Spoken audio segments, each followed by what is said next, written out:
Ahoy, and welcome back to the Workaround. My name is Bob Gilbreth. You are in good company with many fellow entrepreneurs and innovators who follow my stories from a career in tech startups and corporate innovation. Sitting here right now to make you think, smile, and discover a shortcut to success or a trap to avoid. And this is going to be one where I get a little bit worked up. I know some people love it when I get on my high horse or whatever you want to call it. Not that I don't do that every time, but this is something that really gnaws at me, and it's less story and more violent opinion. Here we go. It's called Breaking Down It's Just Business, the phrase that preys on our weakest tendency as leaders. Twice in the past week, I heard the phrase, "It's just business." First, a former leader at a PE-backed company described how his investors encouraged him to get over his reluctance to lay off employees. The coaching he received was, "Why are you worried about those people? You're making a ton of money, and it's just business." Second, a longtime friend shared with me the story of her layoff from a corporate employer where she had worked for over 8 years. Her manager broke the news on Zoom with the line, "You shouldn't take it personally. It's just business." I, for one, now look forward to the day when AI takes over leadership roles in companies. Because not even a robot would use language this awful in telling a human being they are no longer wanted at their place of employment. Some worry that AI will turn people into paper clips. My heart breaks for the many people who are already treated like paper clips by their human leaders. What happened to us? It's ironic how the same corporate leaders who rush to layoffs when earnings are missed, or who force people back to the office without enough space to accommodate them, whine about the perceived lack of commitment among their employees. AT&T, Boeing, and JP Morgan are just 3 examples of where CEOs have publicly cut jobs and workplace flexibility while demanding more personal commitments from their employees. John Stankey at AT&T says he's moving toward a market-based culture focused on capability, contribution, and commitment. Kelly Ortberg at Boeing says the company cannot afford another mistake and alluded to a perceived lack of focus or commitment among employees. Jamie Dimon at JP Morgan spoke at an internal town hall where he demanded a 10% increase in departmental efficiency, implying that some employees weren't fully committed. He complained that not a goddamn person is reachable on Fridays, and people don't pay attention during Zoom meetings. These are just a handful of the public headlines. However, many readers who work in corporate positions have likely heard this. It's the stuff that CEOs talk about everywhere, from Sun Valley to Davos to their local YPO groups. Today, most of us use the word commitment to describe a mutual agreement. 2 people in love commit to a marriage. 2 parties in a contract sign the line and commit to following its terms. An employment agreement is also a type of contract. Employees commit to showing up and doing the work that is expected of them. In return, the company commits to paying specific compensation and benefits. These employees are showing up to their jobs and appear to be doing the work, so what's all the complaining about? The problem is CEOs want employees to commit more deeply. They want employees to stop complaining, be more innovative, care about the company, be available outside of working hours, solve problems, improve the culture, and bring their full selves to the office.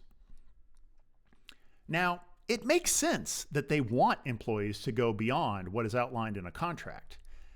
We now live in an economy of knowledge work where intangibles have the most impact. It's the hard to measure stuff that comes forth in great teamwork, creative ideas, risk-taking, and passionate belief in the greater cause. Our best employees aren't the ones with the fanciest degrees or the most years of experience. They're the ones who take the job personally, believe in the mission and vision, and buy into a bigger purpose. But as these leaders ask for more, not merely ours, but more of our mind, heart, and soul, they commit less. At AT&T, John Stankey directly laid out a message to his employees stating that they should bid farewell to the company's historic commitment to tenure-based benefits and work location flexibility. He said, quote, "If the requirements dictated by this dynamic do not align with your personal desires, you have every right to find a career opportunity that is suitable to your aspirations and needs." Brian Niccol, the new CEO of Starbucks, laid off 1,100 corporate employees and required the rest to return to the office. He said they need to step it up. Then he stepped back on the private jet that shuttles him back and forth from his home each day. I'm not exactly sure where all this tough talk comes from. I can see that there was a need for the pendulum to swing back a bit after some companies lavished their employees with perks and catered to calls for increased political involvement. But with a 4% unemployment rate and the workplace difference maker being intangible factors within an employee's heart and mind, this tough talk is self-destructive. You know, employees aren't afraid of threats like this. Instead of committing, we're quietly quitting. We're learning how to laugh and lean into these bullshit jobs that command and control corporate leaders have spawned. The CEOs are the only ones not in on the joke. But maybe they too are just playing to the crowd of investors who, lemming-like, react to keywords like return to work, AI agents, and step up the commitment. The brightest employees are now pursuing side hustles that provide a backup plan as well as a platform to invest in themselves. As Alex McCann states in a great post titled "The Death of the Corporate Job," they're using the corporate infrastructure, the steady salary, the laptop, the stability, as a platform for building something real. The corporate role hasn't died. It's become a funding mechanism for their actual work on what they want to do on their own. Why wouldn't we squeeze more personal benefit from these jobs? After all, it's just business. I think a core issue is that some leaders have become disconnected from the rest of humanity. Maybe it's the financial market's unquenchable drive to hit the next number. Perhaps it's the growing wage gap that allows CEOs to live in secluded compounds, take private jets to the office, and get VIP escorts to the front of the lines at Disney World, rather than rubbing elbows with us masses. Or it's the downside of our postmodern embrace of accepting any behavior that obeys the letter of the law, meanwhile shunning concepts such as honor. The acceptability of awful leadership has permeated our culture. The most popular recent workplace dramas include Succession and Severance, which mostly glamorize bad bosses. If the media and politics are still a mirror of our cultural attitudes, I'm scared shitless. Maybe for a better lesson from popular media, we've got to go all the way back to a movie I first saw growing up in 1989. But it probably plays in your home once a year. It's called Christmas Vacation.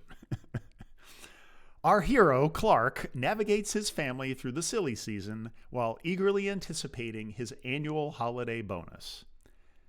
Yet, his boss cravenly decides to end bonuses and instead presents employees with a membership in the Jelly of the Month Club. Clark's cousin-in-law, Eddie, ends up kidnapping the boss, who, in the end, sees that real people are affected by his decisions. In my life. I'm sorry, this is our family's first kidnapping. You're fired. Where's the phone? I'm calling the police. Just hold your wad there, fella. Clark had nothing to do with this. This here was my idea. All right, he's still fired, and you are going to jail. No, Eddie, it was my fault. I lost my temper when I got my bonus, and I guess I said a few things I shouldn't have. Bonus? How did you get a bonus? I cut out bonuses this year. Yeah, and thanks for telling us. I was expecting a check. Instead, I got enrolled in a jelly club. 17 years with the company. I've gotten a Christmas bonus every year but this one. If you don't want to give bonuses, fine. But when people count on them as part of their salary, oh, what you did is just plain... Sucks. Thank you, Russ. My cousin-in-law, whose heart is bigger than his brain... I appreciate that, Clark. ...is innocent. I'll be more than happy to take the rap on this. On behalf of myself and on behalf of every other employee you rear-ended this Christmas.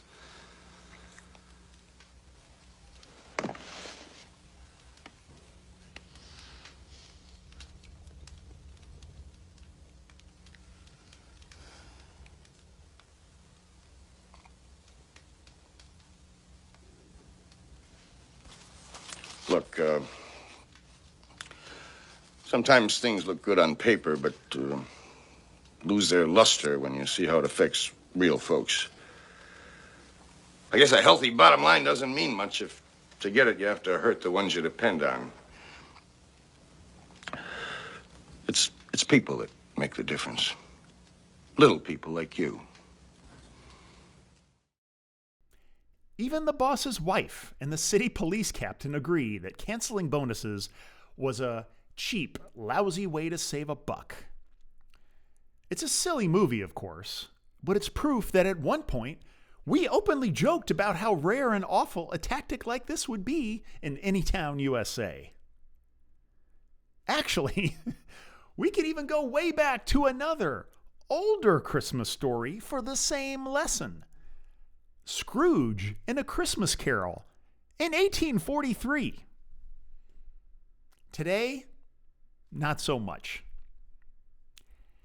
Imagine if one of those CEOs who broke commitments through return to work mandates actually visited an employee's home. Like Clark's boss, thanks to Eddie, or Scrooge, thanks to the ghosts.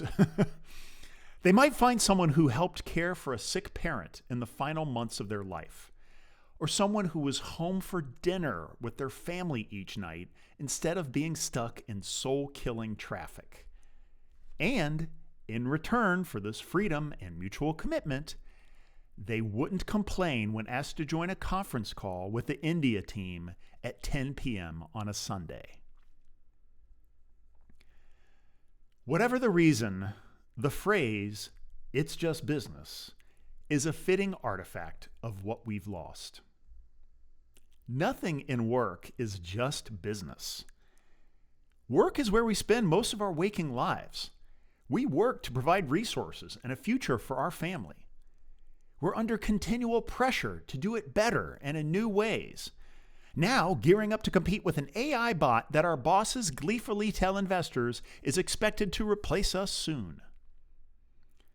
Let's call it out. This phrase serves the leader who has to deliver bad news. Leaders say stuff like this to cope with their own feelings of guilt during the process. Whether they were ultimately involved in the decision or responsible for what caused it, this is a safety valve for the speaker. It's easy to drop this line at the end of a meeting. HR takes it from there. After all, they're accustomed to this by now and have numerous SaaS solutions to make it quick and painless for them to exit someone.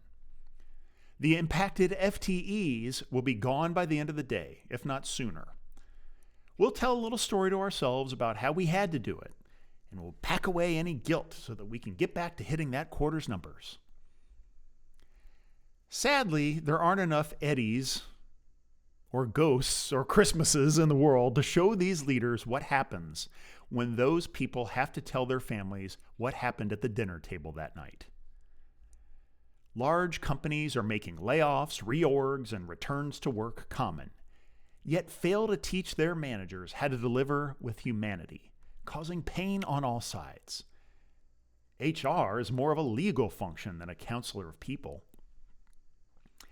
I guess there's no business reason to bring empathy. The rift person is dead to them. Just another number getting processed through legal forms, 401k transitions, and COBRA. I can't change the world. I don't have the answers. I hear this and say this and get more depressed. We face numerous challenges in our work that affect others in ways we cannot control. But we can control how to deliver the news of a layoff.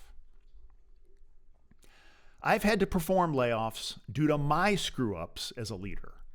And from time to time, I've made other decisions that alter the salary structure and benefits of my employees. Fortunately, these situations have been rare, but each time I remember that the words that come from my mouth or keyboard will be painful to the people they touch. At these moments, it's not about you, dear leader, it's about them. Be there for them when your company ends its commitment.